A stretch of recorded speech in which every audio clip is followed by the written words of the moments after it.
Now, I don't know how you feel about Wikileaks and Julian Assange, but I think he's a hero and he's doing the Lord's work by exposing crimes committed by our country. U.S. defense contractors were brought under much tighter supervision after leaked diplomatic cables revealed that they had been complicit in child trafficking activities. This was also... What? U.S. defense contractors were doing some child trafficking? Because is there anything scummier in the world that we could be a part of?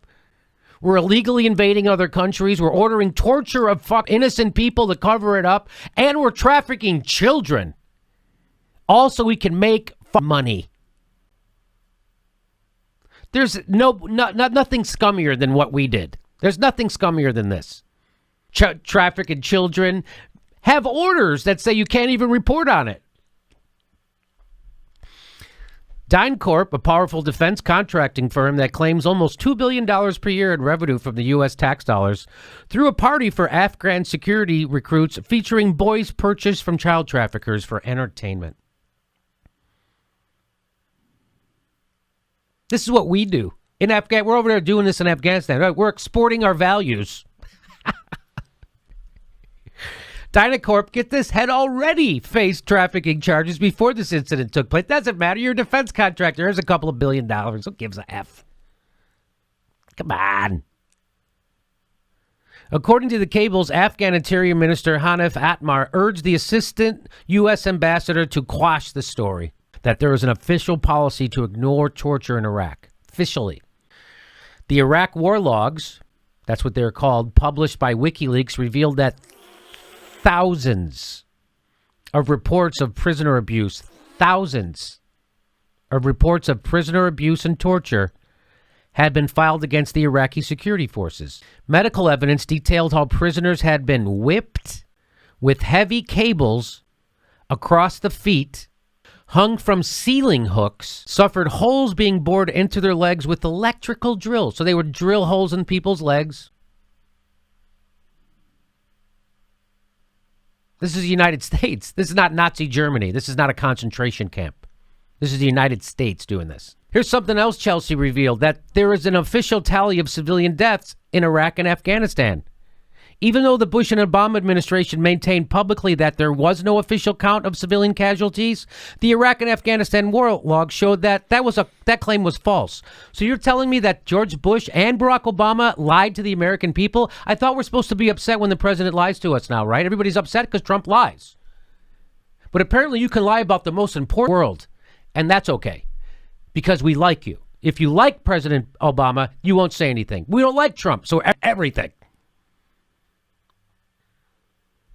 And I don't know if you noticed, claim was false. Obama maintained publicly that there was never an official count of civilian casualties, and that claim was false. He lied to you about and how many people we were killing there so we could keep killing people. So we could go into Libya. So we could go into Syria. So we could go into Somalia. So we could sell cluster bombs to Saudi Arabia, which is what we do. We manufacture cluster bombs in America, which is a crime to the rest of the world. Then we sell them to Saudi Arabia so they can drop them on fishing villages in Yemen, the poorest people in the world. That's what we're doing. So you see why they got to shut down this Chelsea Manning. You see, right? Between 2004 and 2009, the United States government counted a total of 109,000 deaths in Iraq. In 5 years, 109,000 deaths. So that's over 20,000 people killed a year. 20,000 people killed a year because of our invasion. 66,081 classified as non-combatants. That's our own numbers. We killed 66,000 men, women, and children. So from this article, this means that for every Iraqi death that is classified as a combatant, 2 innocent men, women, and children were also killed. But we're the good guys. We are good people. We had to do this to liberate them. We had to kill 2 women and children for every combatant. That's because that's what they wanted. The Iraqi people wanted us there. Purple finger. They want liberty.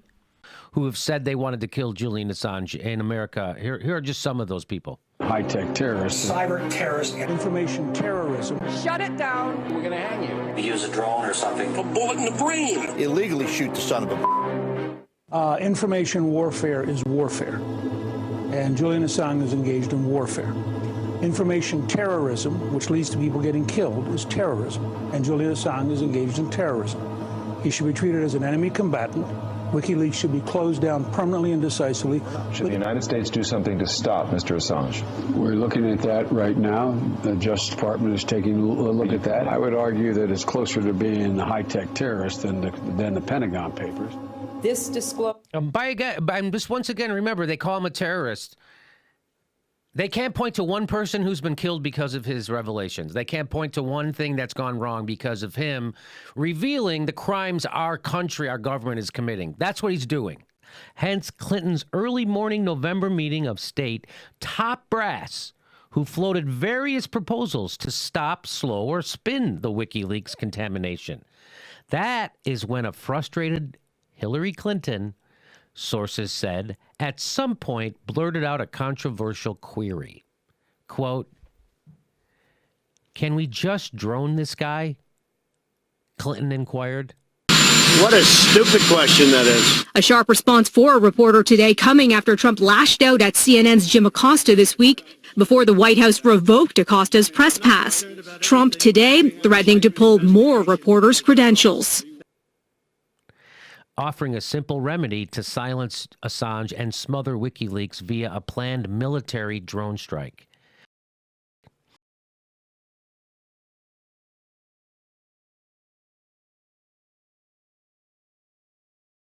Here's what else Chelsea Manning revealed: that the State Department backed corporate opposition to a Haitian minimum wage law. The poorest people in the hemisphere. Our government used its power for what? So a corporation could make more money. Minimum wage bill. And Hillary Clinton screwed them over on it.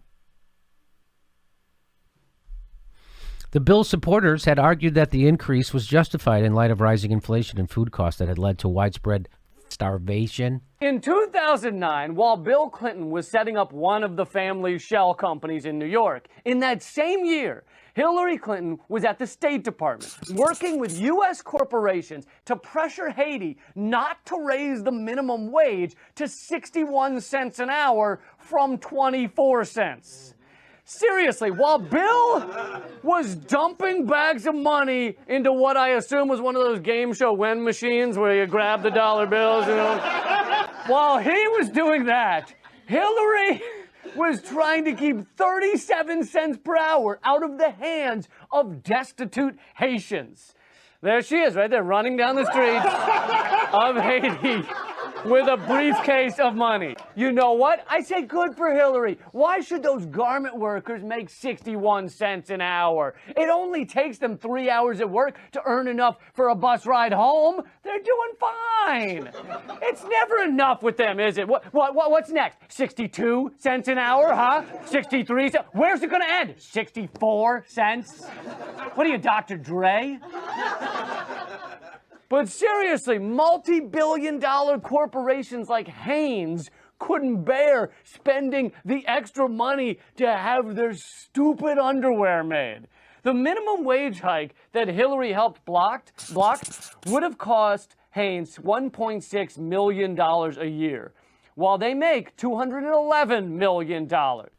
According to the leaked cables, the U.S. delegation dismissed the proposed minimum wage increases as nothing more than a populist measure aimed at appeasing, quote, the unemployed and underpaid masses. It's not like, if we screw over the Haitians and screw them out of $5 a day, if we do that, we'll be able to cure cancer. I'm like, oh, okay. We do that, and what do we get for it? Some jack who owns Nike gets a nickel. Why isn't that Nike guy more? Ultimately, the U.S. delegation succeeded in their efforts when President Preval agreed to block the increase. And they end the article with this: the liberties of a people never were, nor ever will be, secure when the transactions of their rulers may be concealed from them. And that's from Patrick Henry. Quote, "Can we just drone this guy?" Clinton inquired. Julian, welcome. It's been reported that Wikileaks, your baby, has, in the last few years, has released more classified documents than the rest of the world's media combined. Can that possibly be true? Yeah, can it possibly be true? It's a worry, isn't it? That the rest of the world's media is doing such a bad job that a little group of activists is able to release more of that type of information than the rest of the world press combined. Right, that's set in America. Again, what would you say about the Pentagon Papers? What would you say about the guy who did that? Would you go, oh, terrorist? He's a terrorist. Washington Post was a terrorist organization. Yeah, for publishing those Nixon stories. Yeah, and this bloodlust. This Bernstein and Woodward, those guys are terrorists. We should get lead poison those guys. Shoot them right in the head. This is what America's come to. This is what it's come to. We're in the middle of illegal wars, and you're upset at the people exposing them? You're not upset at the people who are causing and ordering illegal wars or ordering war crimes to cover it up. You're not upset at the people who are crashing our economy and ripping off pensions and throwing veterans out of their own houses while enriching themselves. You're not mad at any of the criminal stuff that's happening in them. What you're upset about is the guy who exposes the criminal corruption. Straight to New York to speak to legendary Pink Floyd frontman Roger Waters about whether the actions of Theresa May, Donald Trump and Lenin Moreno against Assange are symptomatic of rogue states. Let's just start with what went through your mind when you saw the pictures of Assange being dragged out of the Ecuadorian embassy in London by British police. We'd been warned for several days because WikiLeaks had got wind of the fact that they were going to actually do this. But to see them physically carrying him out, special branch, I suppose, and putting him in that van and driving him away was absolutely chilling.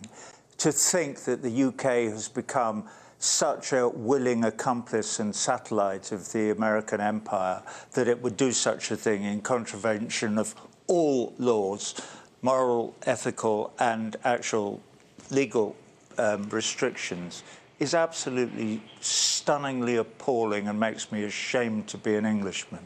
What do you think is behind the decision to let UK police in to the embassy to capture him? John Pilger said on this show that it would be a warning from history.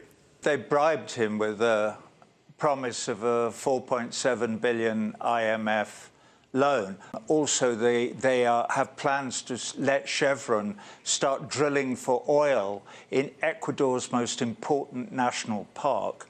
Hello, I am from the British government with a fabulous announcement, but we have finally managed to arrest our most wanted criminal. No, the other one, Wikileaks founder Julian Assange. Once we're done, we'll extradite his skippy ass off to Virginia to face a grand jury. Cause we're America's...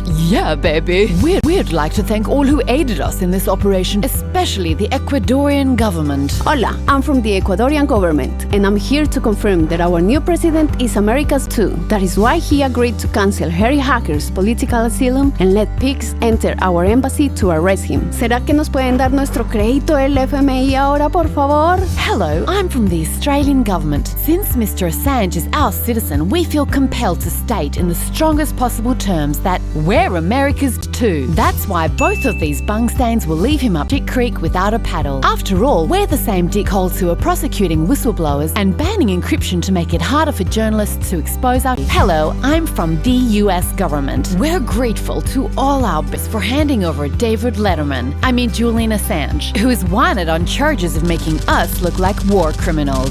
Which of course we are. We have indicted the accused for the crime of helping his source to anonymously access documents in the public interest, otherwise known as good journalism. Journalists, of course, are not supposed to be good. They're meant to be piss-weak on questioning stenographers who publish what we tolerate. By extraditing a foreign journalist, we hope to send a clear warning to all journalists not to mess with our We ask all of you to cooperate with us in setting this dangerous precedent by focusing on how the accused is a bit of an instead of our attempt to destroy your press freedom. American Empire.